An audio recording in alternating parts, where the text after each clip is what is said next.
have said and I will continue to say that the most important priority for the Black community is the Black community, not a particular political party. This is Blair Durham with Black Wall Street Today, your media hub for all things Black entrepreneurship, politics, news, and events in Hampton Roads and beyond. When I say black, y'all say Wall Street. Black Wall Street. Black Wall Street. When I say black, y'all say Wall Street. Black.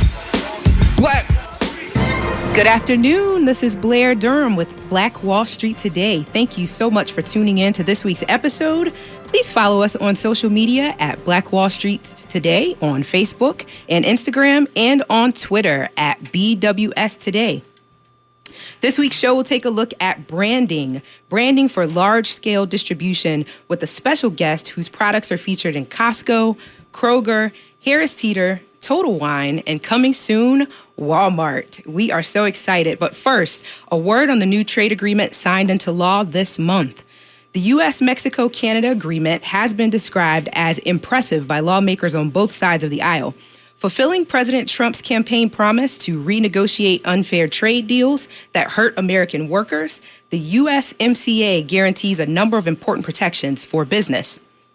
I have said and I will continue to say that the most important priority for the Black community is the Black community, not a particular political party. It is incumbent upon us to examine the kinds of decisions that will have a positive impact on economic development across the board. And this agreement is certainly one of them. 3 important takeaways from the new agreement. First, in order to qualify for zero tariffs, up from 62.5%, the USMCA now requires that 75% of their components be manufactured in the United States, Canada, or Mexico beginning in 2020. Not only that, but 40% of the work done on a vehicle must be completed by workers earning at least $16 per hour. Next, under the USMCA, Canada loosens its dairy protections, allowing for more U.S. imports, increasing that share of the market. These new laws also deliver stronger protections for intellectual property that raise the Trans-Pacific Partnership from 10 years against the former 5 years. Both the U.S. Black Chamber of Commerce and National Black Chamber of Commerce applaud these efforts, agreeing that this represents a definite modernization of the prior agreement that will allow Black-owned businesses to be much more competitive. #OurNumbersMatter. USBC President Ron Busby has said this: Black-owned businesses are one of the fastest growing segments of the American economy. Tapping into our neighborhood markets will allow our entrepreneurs to grow and create wealth and jobs throughout our community. We commend our trade delegation for ensuring that both Canada and Mexico are at the table. We look forward to working closely with the administration in raising awareness of the new opportunities for Black-owned businesses. 2/3 of the world's purchasing power and 95% of consumers live beyond United States borders. In today's economy, it's crucial that Black-owned businesses expand globally, and this agreement helps to facilitate that.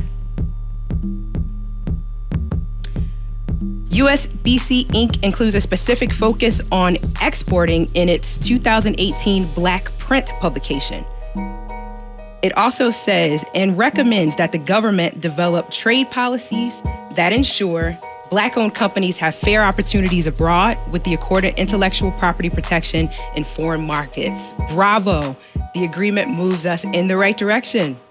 With that, I'd like to introduce our guest for today. In the spirit of National Women's Small Business Month, we have a very impressive businesswoman who tells a phenomenal story about how downsizing and a car accident created a soon-to-be national wine company. Let's welcome Gwen Hurt of Shoe Crazy Wine. Gwen, thank you so much for being here. Thanks, Blair, for having me. I appreciate the opportunity to share my story and any help or insights that I can provide to your listeners. Thanks so much, Gwen. First off, just a moment of congratulations. Of the right around 2.6 million Black-owned businesses in the country, only about 4% of those are employer firms. And within that statistic, only 35% are actually owned by women. Mm-hmm. So you've accomplished a tremendous milestone just in your existence. I'm just so proud. Thank you. No, thank you so much. So can you tell us the story? Where did Shoe Crazy Wine come from? Well, Shoe Crazy Wine was, as you stated, was born out of a downsizing. So I got that call that a lot of folks have heard before when your boss tells you HR is on the phone. And you know then that it's not going to be a very good conversation for you as an employee. I was an executive at a Fortune 100 company, and I built an organization within that company globally. And so they needed and wanted, they said, a different skill set. So they were looking for someone with an Ivy League degree. I worked for a Chinese company at the time. And so normally in IT, it's every 2 or 3 years. We call it a restructuring, a bloodletting, whatever you want to call it. Mm-hmm. This particular time, it was a little different because 2 days after that announcement, I was in a car accident with my daughter in Raleigh. Pretty bad car accident. Gentleman hit us at a red light going 55 miles an hour. So he did some damage to both my back, my neck, and my daughter's hip. And in doing so, things changed for me. It was no longer this is a 2 or 3 year restructuring that these companies go through. I was actually unable to walk without assistance. And I decided to take the physical therapy route to get healthy because I didn't want to have back pain problems the rest of my life. And in doing so, that was a decision that would put me out of the workforce for at a minimum 8 to 9 months. And after being depressed and crying about my situation, no job, I could barely walk without assistance, I decided to do something about it. And that something was to go into the wine business. And I didn't know how I would do it. And I just announced to my daughter, we're going into the wine business. And her question to me was, how many drugs did they give you at the hospital? And my answer was, not enough to stay in this room and do nothing. And so I made the decision to launch a wine company. Shoe Crazy had already been named in 2006 when I made some wine in my kitchen from a kit. Okay. And my daughter said, name it something you love. And I said, I'm crazy about shoes. So Shoe Crazy Wine was born as a brand in 2006. It didn't become a company until December of 2013. So we launched as an online direct-to-consumer company. So that's kind of a long answer to a short question. No, I love it. So you were actually making wine in your kitchen. I did as a little hobby. I had a kit and I made some Chianti and I had to put a label on it. So that's where it all started. The dream to own a vineyard one day started in that kitchen. As you might imagine, it's a lot of money to own a vineyard. So I got into the wine business as a white label or private label. I trademarked Shoe Crazy Wine. My logo was developed by my daughter's friend. I told her what I wanted, a lady sitting in a shoe holding a wine glass. And she sketched it out and created that whole look that was in my head for years. And so we trademarked Shoe Crazy. The first thing we did was copyright it and then trademark it. I recommend anybody that's going into business, your first step should be to copyright your logo, create the logo, copyright it, and then trademark it. Wow. So I understand that the process of getting to Walmart was probably almost as significant as getting a yes from them. Yes. Can you kind of bring us from there to here? Yeah, so it's been a journey, 4.5-year journey. I made the decision early on to get out of the direct-to-consumer business, which was an e-commerce play. We couldn't play against the big boys. At the time, Amazon and was in the wine selling business at that time. I think they've pulled out since. But we had Club W and all these other ones that had free shipping. And as a small company just getting into the business, we couldn't offer that. So we had a lot of drop shopping carts. So my journey to Walmart started there. I, went back home and said, okay, now what? So I decided to sell into retailers, restaurants, wine shops, grocery stores. And you learn very quickly that as a new brand, distributors will not pick you up. I sent out thousands of dollars worth of wine samples to distributors and was told no for one reason or another. There's a laundry list of no's, so I can't even call them out. Yeah. And then I said, okay, now, Miss Entrepreneur, now what? So my next step was to become a distributor, to figure out what do I need to do to become a distributor. So in every state, there are different laws and guidelines for becoming a distributor. All of that's available at the ABC website. Because Virginia is an ABC state, so they have a, application, the whole thing, as to what you need to do. I became a distributor in Virginia and put my wine in a little trolley and started knocking on doors. Okay. And so my first retailer, again, was a woman, the Urban Farmhouse and Marketplace in Richmond. She said someone took a chance on her when she started her business. She was going to take a chance on me.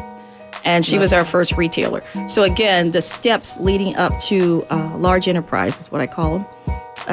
I made the decision to go after your Costco's, your Kroger's, your Total Wine and More, big, mid to big enterprise retailers.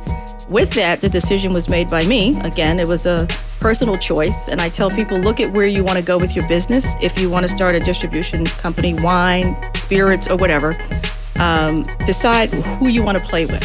You want to play with the big boys, or do you want the low-hanging fruit? I opted to go with the bigger boys, which is a longer sales cycle. So it's anywhere from 2 years to 3 years to close a deal. And so we did. We closed our first retailers. Total Wine and More came on about a year ago. Okay. And then the U.S. Black Chamber of Commerce. I met Ron Busby at a local African-American Chamber of Commerce in Richmond. Okay. And took a picture. You know, you do the handshakes. And Yes. got the business card. And he's like, we've got, the U.S. Black Chambers out of D.C. You should consider joining. And so I did list my business on their web portal. And I got an email. I got the newsletters every week, Right. And you read some of it, some of you don't. Let's be honest. Sometimes you don't have time to read the whole thing. Yes, indeed. So I did. I saw in one of the newsletters that Walmart had an open call. And I thought, I don't know. So I deleted that one, but it came through again. And I thought, let me just respond back to Brian. And so I did. I responded back to Brian and said, I'd like to, apply for the open call. And so he said, here's the link, And I thought, I'll just, go to the link. I filled in everything and thought, they'll never call me. I'm a wine company, right? Wow. Not 2 days later, I got an email back saying, we'd like to have some more information about Shoe Crazy. And then they asked us to come in to present. I had like 2 weeks to get prepared. And I thought, wait a minute, we're going to Bentonville to present at their corporate headquarters. I was just actually pretty flummoxed that they saw something that they felt would be a fit for Walmart. And so at that Let me just interject for a moment. Go ahead. Which month was this? This was in June. June. Okay. June 1st, and the open call, I believe, was June 13th. Because as it turns out, they have now launched, or in the process of launching, their own private label wine. Which was a decision that they made recently, or? Oh, they've always had. Yeah, they've had private labels themselves. When we went there, I figured I saw a lot of the private label products that they have. So they actually have a private label open call as well. Okay. So they will buy your brand, and Great Value, is their product. Their wine has different names, but they've decided to go, I guess, more national with that play.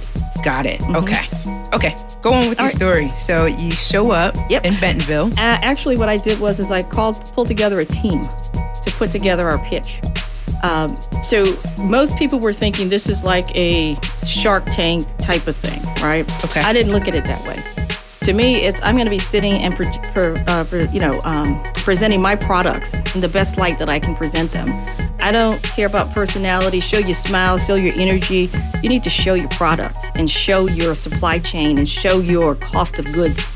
And so I took it from a business approach. And I say this to anybody presenting to a big box retailer. Okay, go in with the best team that you've got. And so what we did is I pulled my son, who has been in retail for 15 years. Asked him to come on board because he could speak the sales language and that type of thing. Edwin, who's our operations and finance, he's got the numbers. And I'm going to tell you the story about Shoe Crazy, where it came from, what we're doing, And so that was the team I pulled together, because you can only bring a couple people with you. And then I asked them, who am I presenting to? And they said 2 to 3 buyers. And where am I presenting? They send you a little video. The room is like a 2x2. This room is so small. So you've got a small environment with 2 to 3 people. And so that was kind of the foundation. Okay, I know what I'm preparing for. And some of the comments that came back were, to people that had presented before, was basically, you've got to show them who you are. You got to show them your energy and blah, blah, blah. And so I took that into account as well. But I was looking more at the business side. Right. Walmart wants to make money. They don't care if you can sing or dance. They want to make money. That's their motto, is value to their customer, right? So I needed to offer them value to their customer. And so we did. We put together the pitch deck. I had my section, Evan had his section, Dan had his section, and we decided to drive to Bentonville. Okay. So we rented a car. Okay. And instead of staying in the hotel that they wanted us to stay in, we rented a house because I wanted to practice those charts so that when I gave it to them, they each got a chart, we got nothing. But we should be able to regurgitate every line in those charts, like I'm talking to you right now. And in order to do that, we needed to practice that. So on the way to Bentonville, we stopped at Walmart. We looked at their wine section. We looked at their marketplace. We looked at their big box. You know, they have these huge centers. So we stopped there all on the way to Bentonville, Arkansas. We stopped at quite a few Walmarts in the different states that we drove through. And I knew their aisles as well as they did by the time I got there. I did my research on where's Walmart looking to grow. What's their 5-year, 10-year growth strategy? You can get that off of Google. Most of it, they're not going to give you a lot of details on their numbers, but you'll be able to quote their president, which I did. I put his quote in there. Love it. You know, do a little research. I didn't have a lot of time either, so I had 2 weeks to kind of pull together as much as I could. So you were already prepared. We were prepared by the time this when we opportunity. walked in there. Yeah. Yeah, by the time we walked in there, we found out about the opportunity and we started preparing. Okay, it'd be better if we had 2 months. We had 2 weeks. And again, pulling together the right person on your team. Now, my daughter has been in this business with me since the beginning. I did not ask her to come with me. I didn't need a social media marketing person with me. And you have to explain to your team, I'm going to pick the talent that needs to deliver the results with these big box retailers. Sure. And you may have to hurt some feelings, but you have to make sure that you have a company that they're going to work for the next 5 or 10 years or whatever.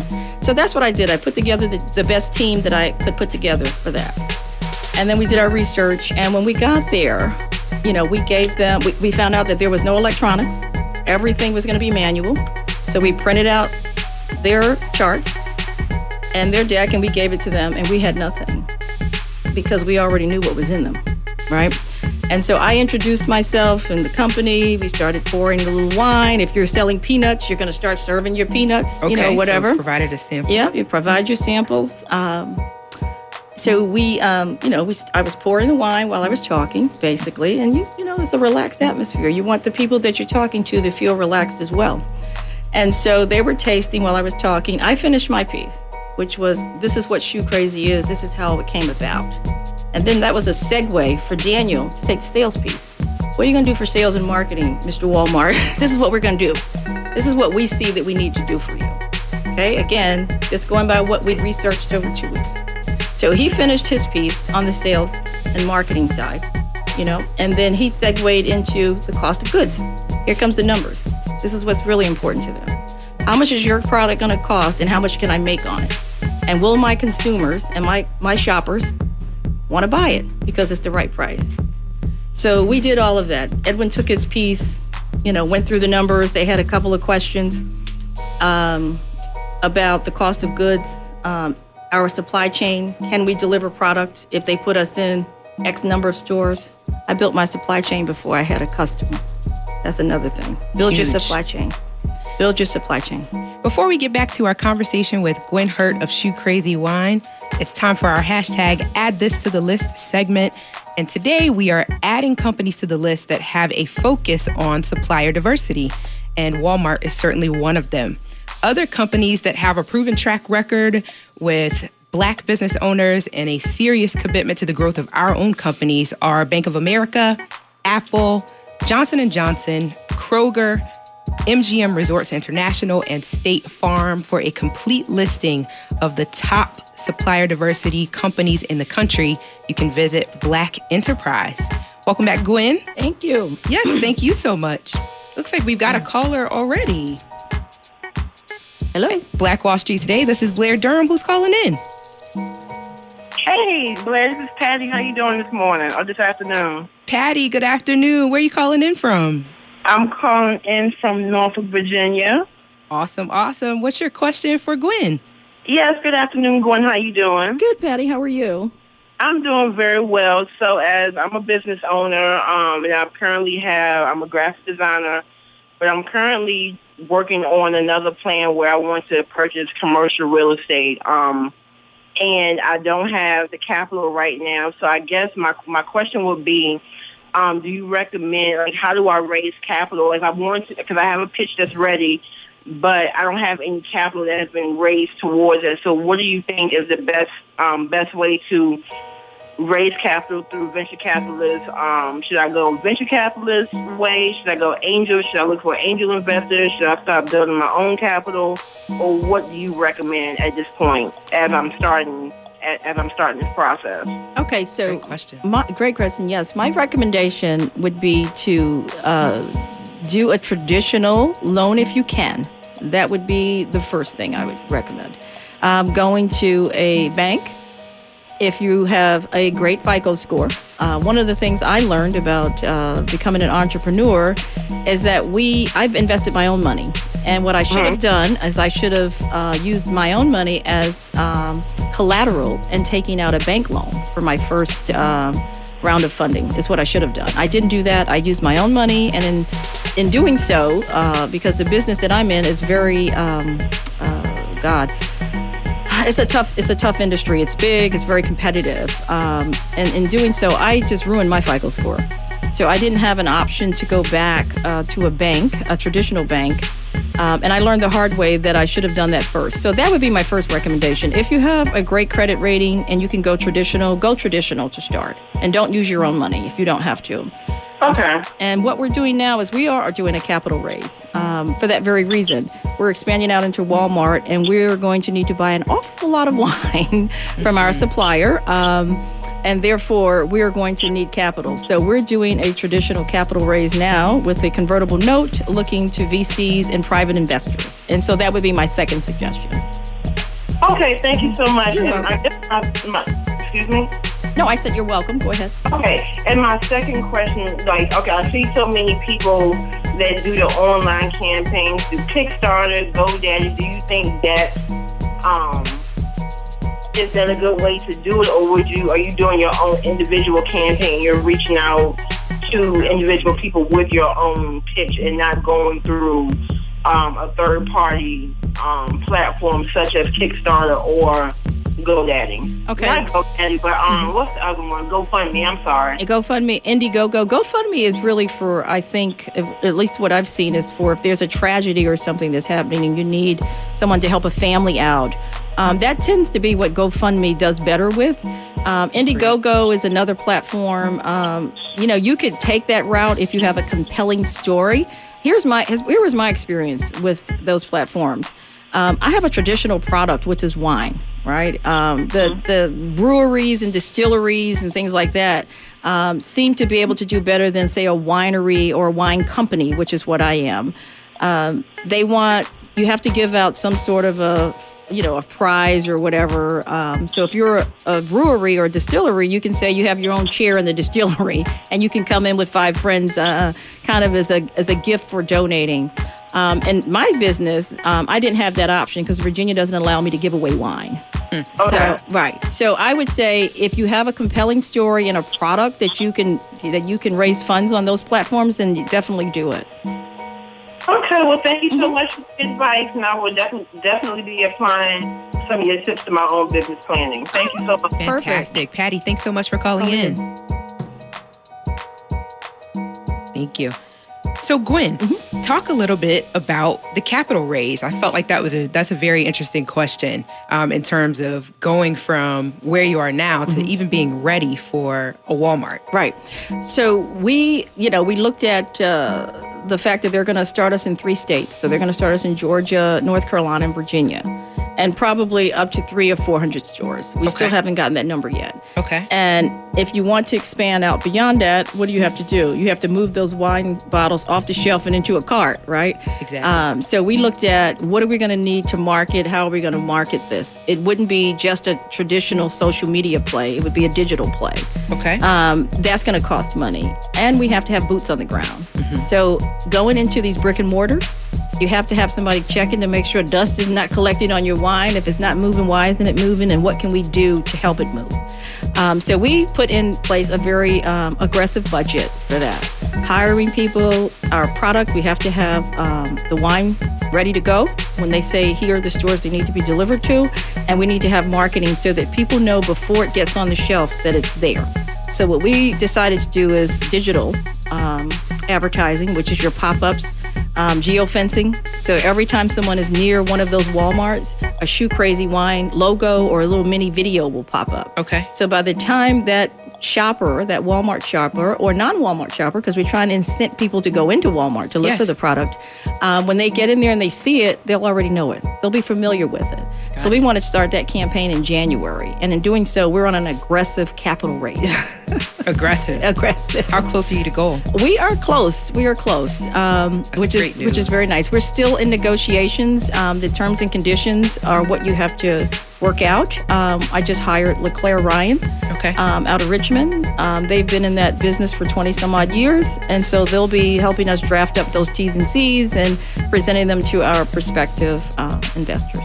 So here's a question. So you get a yes from Walmart, right? Walmart is listed as one of the top supplier diversity companies.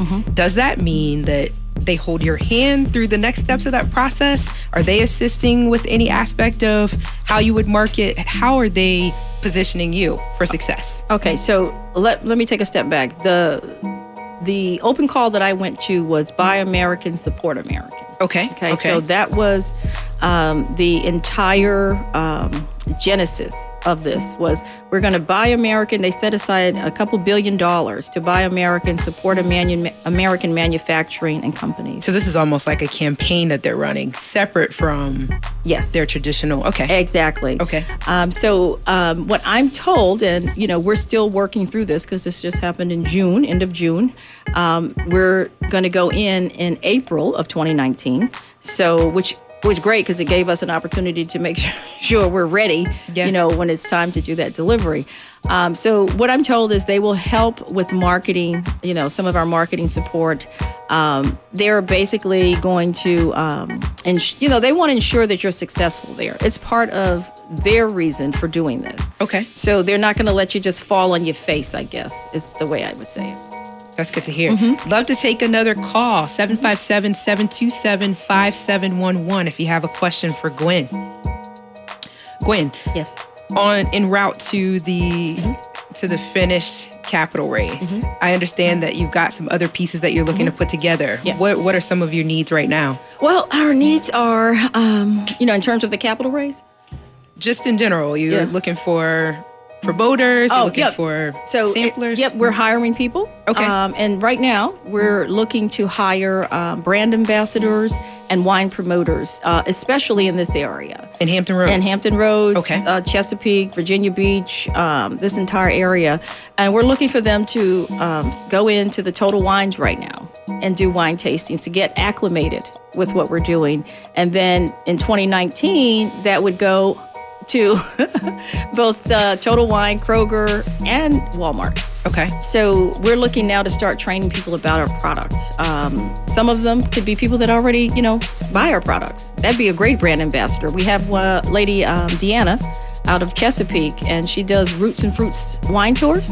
And on her bus, she serves mimosas made with our sparkling peach mango. Wonderful. So she's a brand ambassador. So we're looking for people that are going to be doing that. We've got to get the word out, right? Yes. Because here's the thing with traditional brick and mortar. If it doesn't leave the shelf, it leaves the shelf. It leaves the shelf. It leaves the shelf. They're not going to let you stay there and collect dust. And you've got some hefty competitors here. I mean, I'm looking at Cupcake, Middle Sister, Flip Flop. How have you distinguished yourself from those larger brands? Yeah, that's been the trickiest part in this industry. So what we do is we actually, custom blend our stuff, right? Custom blends. Theirs is more mass manufactured now. Got it. Right? So they're everywhere because they're mass manufacturing. Now, I'm not poo-pooing on that now because, we like to be mass manufacturing. So that is a goal. That's a goal. Okay. We want to be up there with the guys that are doing this. But right now, we're distinguishable because we're small. We can, we are offering more hands-on, if you will. When have you ever gone into a store and seen a cupcake representative or somebody that says, hey, come try Shoe Crazy, right? Right, You don't not ever. You don't, right. So that's what distinguishes us now today. I love so it. that we can build out to be a national play. Let's take another call. Black Wall Street Today, this is Blair Durham. Who's there? Hello, this is Gerald, Hi, Gerald. Where are you calling in from? Virginia Beach. Virginia Beach. And you've got a question for Gwen Hurt? Yes, I wanted to know a little bit more. She mentioned a minute or two ago about a company she hired in Richmond that was able to help her with her capital raise. I wanted to know if she could tell us about that company and what that relationship was like, and were there steps that she had to go through to prepare herself to be a client of that organization? Was it a law firm or that particular relationship? I love it. So the question was, talk a little bit more about the company that you worked with out of Richmond to help with the capital raise project, and then what the preparation was for working with them. Hey, Gerald, that is an excellent question.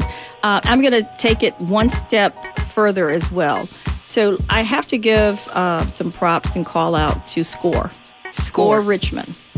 I have two mentors at SCORE Richmond. That's Doug Carlton and David Grogan. They're going to kill me for giving their names. Uh-oh. But I'm joking. But what they've done is they've been with us every step of the way. And so they've, helped us build out, our needs. They've helped us with the business plan. We have a full-on business plan that they've been very intricate in helping us with, as well as helping us negotiate with our suppliers payment terms. That's very, very important. And SCORE mentorship comes at no cost, right? No cost. It's free. Okay. It's free.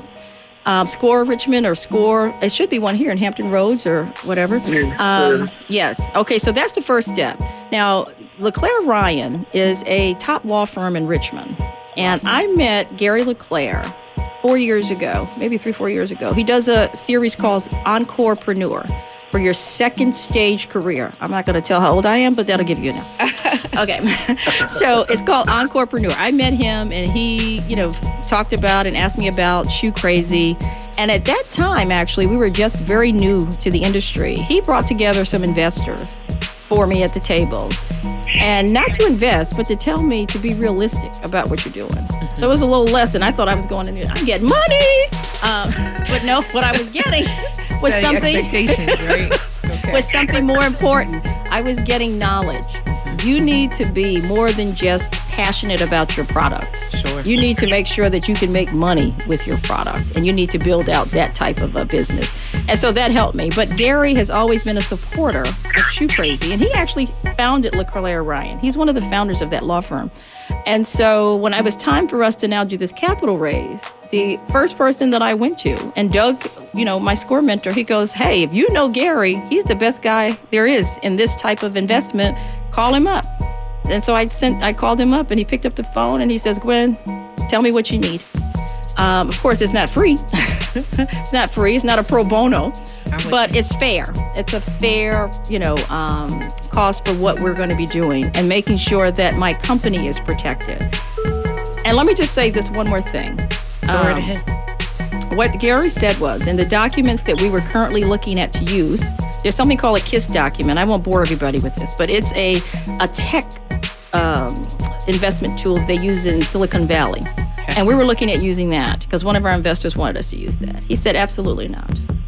You are not protected as a business owner with that document. He says there's nothing in there that says when you sell your company, all your investors must come along with you and they reap the benefits of that sale right along with you. So in the original document, it basically didn't have that in there. It's called a tag along, pull along, bring along, whatever it's called. And if I had tried to sell the company, they could have stopped me because that was not in there to protect me. So it's very important that when you are pulling together these documents for investment, whether it's a VC, a private investor, family, whoever, that you as a company owner is protected. And then I had Edwin who said to me, you're not giving away this whole company because you need money right now to prepare for Walmart. I have a sense of urgency. I need to get wine on the shelves, right? Absolutely. But the sense of urgency can be the death of you too. And so you have to have people around you that says, just stop. Just stop. If you do this, you're going to give away most of your ownership in this company if you do a second round of investment. So that's come from Gary, that's come from Edwin and others that have, basically been around me. You have to have people that are more knowledgeable than you are. I hope that answers your question, Gerald. Yes, it did very much. Thank you, and congratulations on your success. Thank you. I appreciate it. Fantastic. Gerald, thanks so much for calling in. Talk to you again. Black Wall Street Today, Blair Durham. How could I help you? Who am I speaking with? Yes, this is Channing calling in from Buffalo, New York. Channing, how are you? I'm well, Blair. I'm well. Fantastic. You got a question for Gwen then? Yeah, my question is your supply line. You said you to have it done before you actually get started. You have wine, and wine, you can age wine, and wine gets better over time.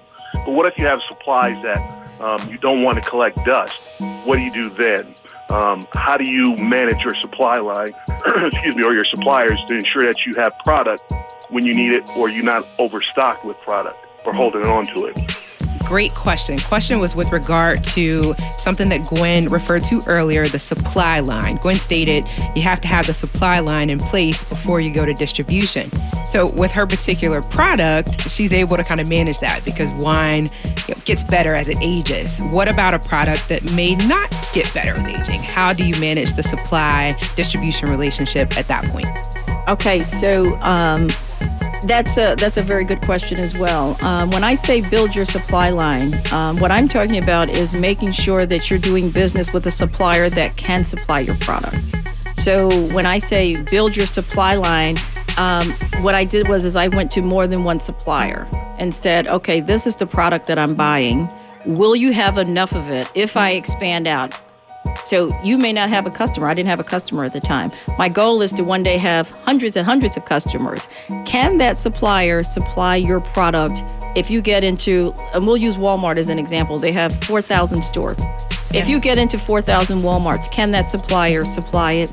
And then you should have a backup, and then you should have a backup to the backup. That's what I mean about building your supply line. So, and I say that because I came from IT. And the batteries, I think we all know, were catching fire. Mm-hmm. And then we had a Thailand plant that was affected by the tsunami. Our only supplier. No more batteries.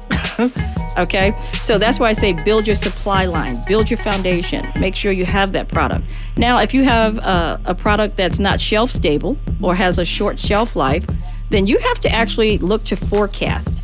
So I'll use yogurt for an example, since we're talking about Canada and because they'll get a little yogurt over there now, a little more U.S. yogurt. Yes.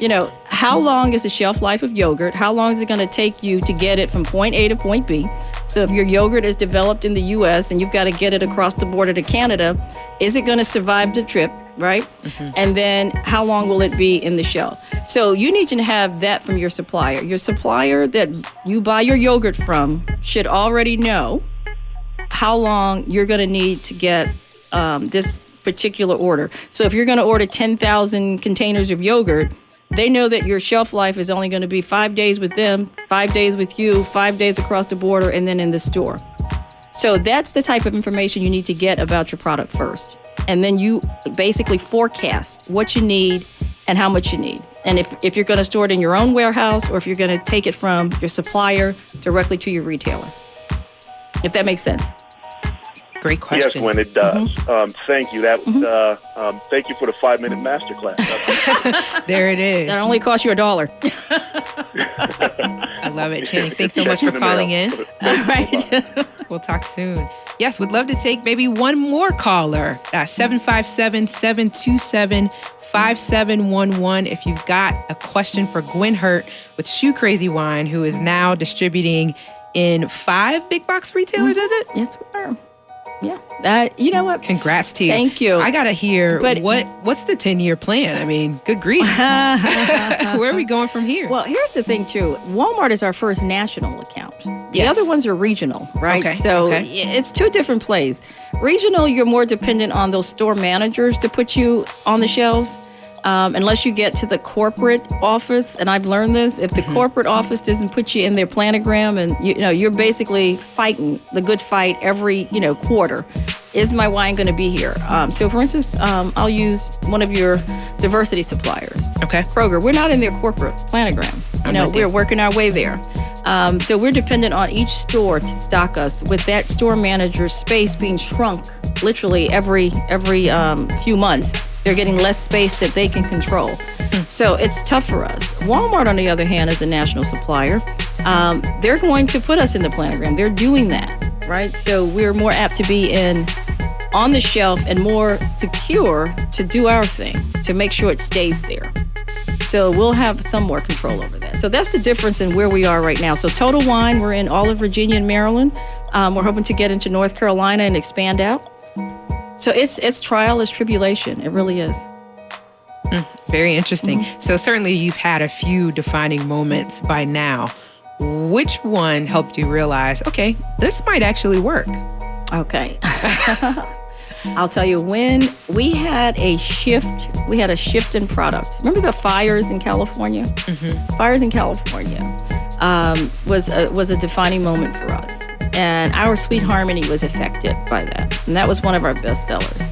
And I said, this is going to decide if we are selling a brand and a trust to our customer and our consumer, that they can be assured that they're getting a great product at a very good price. Again, we fit in with Walmart's value prop, right? So that was a defining moment. We actually had to change the grapes that we were using, and I had to then figure out, okay, how do I make it taste the way this one is and get the same quality, okay? And we never missed a beat. That told me that we've got something. We've got a brand and a trust and a commitment from our customer. So that was the defining moment that let me know that, you know what, we can do this. We can do this. What else would you say to someone who's right there? They've got a product. They are pitch ready. They've got some phenomenal mentors. What would you say to someone that's going to take that leap? I would say prepare. And remember, you're not there to give them a show. This is my opinion. You're there to let them know from a comfort level that you can deliver on the commitment that you're making to them. And that is more important than anything.